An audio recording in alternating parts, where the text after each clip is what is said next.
Hello, friends, fans, and fiends. I am Megan with Meeg's Readings, and I have a story time for you today. Back in the early to mid 80s, my family moved in with my grandparents. So it was my grandmother, my grandfather, my parents, my sister, who's younger than me, and me. And this was in a period when I was in second grade to fourth grade. So however old that makes me, probably like 7 to 10, I don't know. So we're living there, and my grandfather was the kind of guy that was stereotypical, grew up in the Great Depression, and he wanted to save things. He would accept gifts from people, and by gifts I mean just their junk that they would cast off, right? And thinking, I might have a use for this someday, we could use it, it'll save us money if we already have it on hand.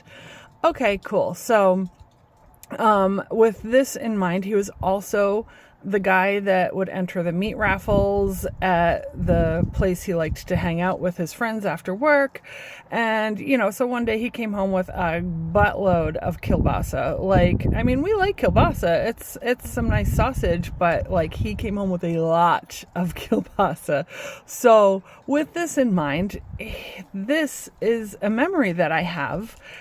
And he came home in the fall, very close to Thanksgiving, with a live turkey. I remember this turkey. I remember this cage sitting in the yard, and I remember the adults telling me and my little sister, don't stick your hands in the cage, it'll bite you. You can look at the turkey, but don't get close to it, don't mess with the turkey, and it's not a pet. This is going to be our Thanksgiving dinner. And I have this clear memory of this bird in a cage in the yard. And then the bird was gone and we had Thanksgiving dinner.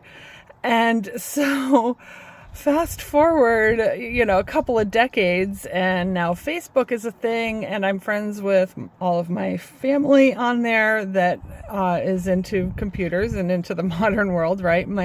That whole side of the family, most everyone is some kind of computer programmer type person, right? So everyone's on Facebook.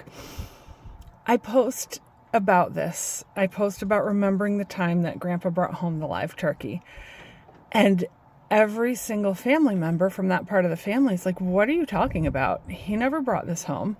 The adults too. So it's not like, oh, well, my cousins just weren't there. One of them would have been in there.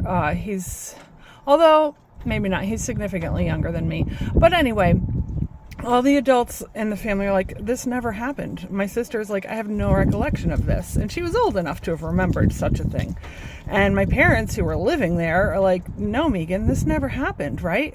So how is this a thing in my head? Now, I know research has shown that memory is a wonky thing, and we can have false memories. We can have memories that change over time.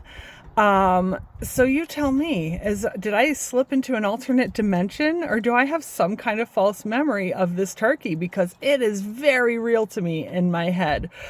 You can't tell me this wasn't real. Obviously you can tell me it wasn't real, but when you tell me it wasn't real, it is a really weird feeling, and there's a lot of cognitive dissonance about that. So yeah, there's my story. I don't know, was it a dimensional shift, or is my brain playing tricks on me? You tell me in the comments. I will see you in the next one.